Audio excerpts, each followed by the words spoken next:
नमस्कार। आप सुन रहे हैं चैप्टर्स अलाउड। क्या आपने कभी खुद से पूछा है कि मैं हर सुबह क्यों उठता हूँ?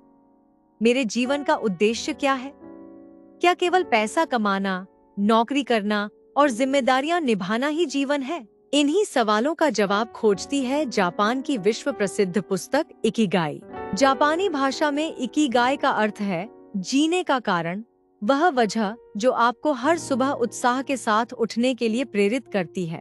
लेखकों ने जापान के ओकिनावा द्वीप का अध्ययन किया, जहां दुनिया के सबसे अधिक दीर्घायु लोग रहते हैं। उन्होंने पाया कि उनकी लंबी उम्र का रहस्य केवल अच्छा भोजन या व्यायाम नहीं, बल्कि जीवन का स्पष्ट उद्देश्य है।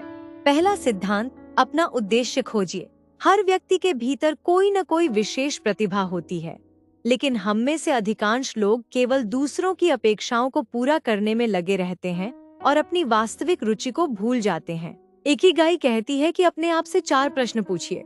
आप क्या करना पसंद करते हैं? आप किस काम में अच्छे हैं? दुनिया को किस चीज की जरूरत है? और किस काम के लिए आपको भुगतान मिल सकता है? जहाँ इन चारों का मेल होता है, वहीं आपका इकिगाई छिपा होता है। दूसरा सिद्धांत, व्यस्त रहिए लेकिन अर्थपूर्ण काम में। ओकिनावा के बुजुर्ग कभी पूरी तरह रिटायर नहीं होते। वे जीवन भर किसी न किसी उद्देश्यपूर्ण काम में लगे रहते हैं। काम केवल पैसा कमाने का साधन नहीं है। सही काम हमें पहचान, आत्मविश्वास और संतुष्टि देता है। इसलिए ऐसा काम खोजिए जिसमें आपको आनंद मिले, न कि केवल वेतन।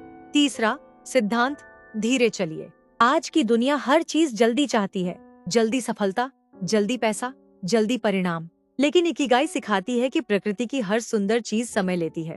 धीरे धीरे आगे बढ़ना, लगातार सीखना और हर दिन थोड़ा बेहतर बनना ही स्थायी सफलता का रास्ता है। चौथा सिद्धांत, अच्छे रिश्ते बनाइए। लेखकों ने पाया कि ओकिनावा के लोग अपने परिवार, दोस्तों और समुदाय से गहराई से जुड़े रहते हैं। वे अकेले नहीं जीते। वे एक दूसरे की मदद करते हैं, साथ बैठते हैं, बातें करते हैं और खुशियां बांटते हैं। अच्छे रिश्ते तनाव कम करते हैं और जीवन को लंबा बनाते हैं। पांचवा सिद्धांत, कम खाइए, स्वस्थ रहिए। ओकिनावा में एक नियम बहुत प्रसिद्ध है, हारा हाचिबू। इसका अर्थ है पेट केवल 80% भरने तक ही भोजन करें। अधिक भोजन शरीर पर बोझ बनता है, जबकि संतुलित भोजन शरीर को स्वस्थ रखता है। इसके साथ वे ताजी सब्जियां, फल, सोया, मछली और प्राकृतिक भोजन को प्राथमिकता देते हैं। छठा सिद्धांत, हर दिन थोड़ा चलिए। स्वस्थ रहने के लिए महंगे जिम की जरूरत नहीं होती। ओकिनावा के लोग नियमित रूप से पैदल चलते हैं, बागवानी करते हैं और हल्का फुल्का शारीरिक श्रम करते हैं। उनका शरीर लगातार सक्रिय रहता है। छोटे छोटे दैनिक प्रयास बड़े बदलाव लाते हैं। सातवां सिद्धांत, तनाव को नियंत्रित कीजिए। तनाव पूरी तरह खत्म नहीं किया जा सकता, लेकिन उसे संभाला जा सकता है। ध्यान, गहरी सांस लेना, प्रकृति के बीच समय बिताना और अपनी पसंद का काम करना मन को शांत रखता है। जो व्यक्ति मानसिक रूप से शांत रहता है, वह कठिन परिस्थितियों में भी सही निर्णय ले पाता है। आठवां सिद्धांत, वर्तमान में जीना सीखिए। हम अक्सर या तो अतीत की गलतियों में उलझे रहते हैं या भविष्य की चिंताओं में। इकिगाई हमें वर्तमान पल का आनंद लेना सिखाती है। जब आप पूरी एकाग्रता से किसी काम में डूब जाते हैं, तो उसे फ्लो स्टेट कहा जाता है। यही वह अवस्था है जहां काम बोझ नहीं लगता, बल्कि आनंद देने लगता है।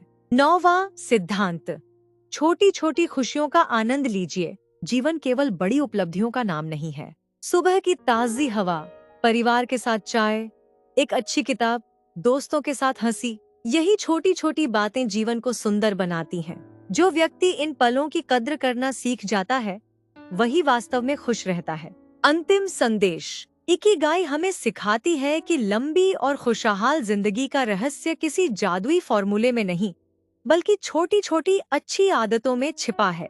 अपना उद्देश्य खोजिए, हर दिन कुछ नया सीखिए, स्वस्थ रहिए, अच्छे रिश्ते बनाइए, वर्तमान में जीना सीखिए और ऐसा काम कीजिए जिसे करते समय आपको समय का एहसास ही न हो।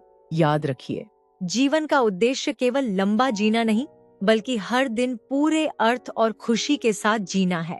अगर आपने अपना इकिगाई खोज लिया, तो हर सुबह आपके पास मुस्कुराते हुए उठने की एक नई वजह होगी। अगर आपको ऐसी ही किताबों की आसान हिंदी समरी पसंद आती है तो चैप्टर्स अलाउड को सब्सक्राइब करना न भूलें।